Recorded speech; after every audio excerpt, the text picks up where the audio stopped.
Go. Pawn to e4, pawn to e5. Gukesh has been playing the Sicilian almost exclusively for years, and this is a sort of a trendy, half-jokey line. Pawn to a4, bishop to c5, not the main answer in this position, but it looks like Gukesh has had a look at this. At least he's playing quickly. Yeah, pawn to a4 looks ridiculous, but people have started doing this. I even saw Nordibek using this in a recent game against Anish Giri, if memory serves. So it's a bit of a pet line of his. Knight to b5, trying to push the pawn to f4. And Gukesh is surprised by Nordibek's opening. Well, it looks a little bit strange for starters. I mean, the big question is, can you take the pawn in the middle? I don't think you can. You're going to get hit immediately with the queen coming to d5, so that's why he goes c6. And now the knight is going to go to d4. I doubt d6, that. It's knight to d6 or check. f4 and knight d6 he plays, yeah. And now he can take the pawn. And now the queen blocks. And, well... Also preparation by Nordibek, doing his homework, even in silly lines like 5a4 there, putting some pressure here. And his heart rate going up to 110. Perhaps this is the excitement. And there we see him give a check. King under threat, needs to move. How are you going to block it? Block it with the bishop, light square bishop, or the dark squared ones? Okay. And here again, Nordibek, he is not to be messed around with. He knows exactly what he's doing. Retreats the queen to the edge of the board. And now he has to complete the development. I would be putting my bishop on g5 or bishop e3. Somehow the white king being in the middle of the board unnerves me. And if it unnerves me, maybe I can even get away with just castling. Many options. You could also think about a rook lift, rook a3 to go to e3 or g3, but bishop to g5 does look like the most natural one. That is the modern way of playing chess. Rook Nordibek lifts. thinking about it. Well, Gukesh was surprised in the opening, but he's not easily rattled. If you're confused by the format, if Gukesh wins this game, it's all over. Gukesh is the winner of the tournament. If Abdusattorov wins this game, then we get a rematch, because Gukesh still has 2 lives and Abdusattorov only has 1. This is like Super Mario Brothers. While if you get a draw in this game, we'll get an Armageddon, and then the same scenario repeats itself. I guess I confused you more with that explanation. No. That made perfect sense. Gukesh, still on 2 lives. That's all we need to know. And he gets the right to a rematch if he loses. Okay, and that is a move from Gukesh attacking the queen. Going for the endgame, but the endgame should be worse against the 2 bishops. And Abdusattorov loves his endgames. He does love his endgame. And take a look at those bishops. They look pretty nice. There goes one. There goes one. Yeah, but you can't really take it off, because if you do, take a look at that h pawn. Still take it. No, not Gukesh. Gukesh likes the horsey. Yes, he also likes to have active pieces, and big threat on the board of knight takes pawn and knight takes bishop, so that's why Nordibek plays this really weird looking bishop retreat. That's fine, he's just stabilizing slowly. He knows he has time with the bishops to consolidate later.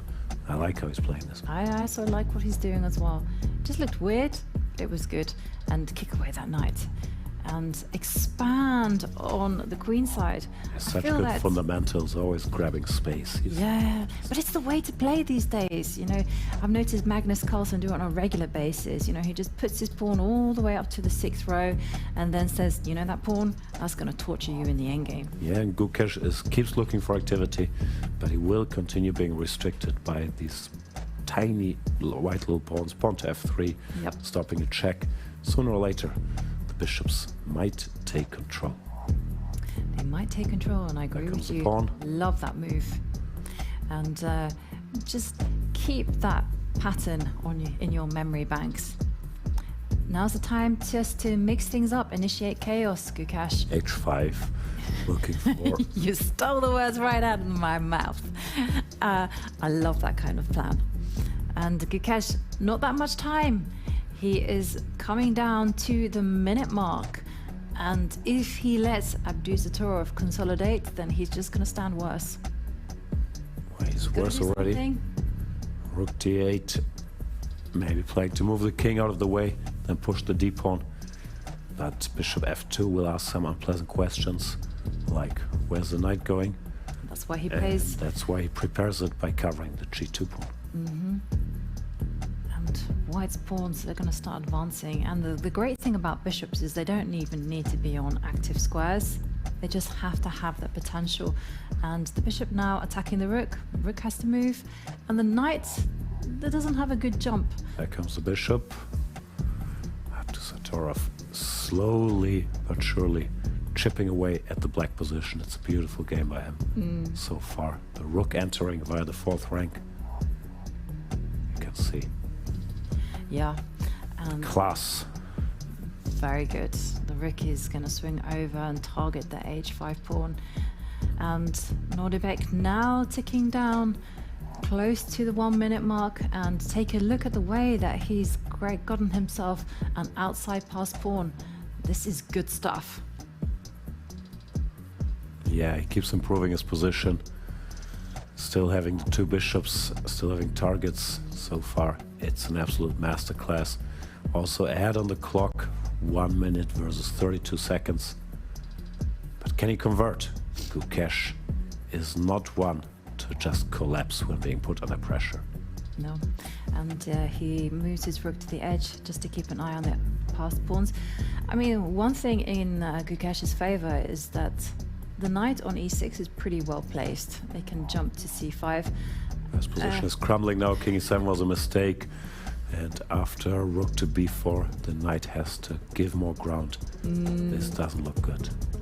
And the rook stepping up to h7, but ooh, and look One at pawn that. falls if Abdusattorov wants it, and he does want it. And now, oh, okay. Abdusattorov in complete control.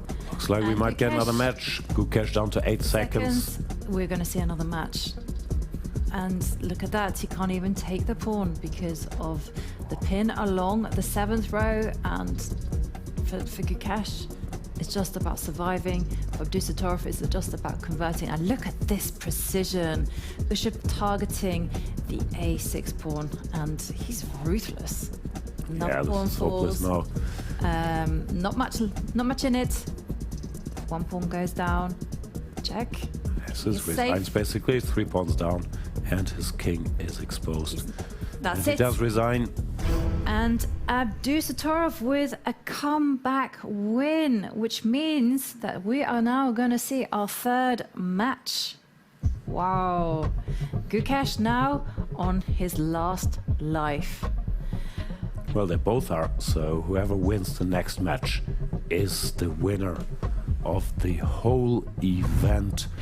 Gukesh had one match to lose, maybe. I'm sure he didn't want to lose it, but maybe it's in the back of your head. If I lose this one, I get another one. But now it's win or go home. Although if you win, you also have to go. Yes. Well, here is a matter of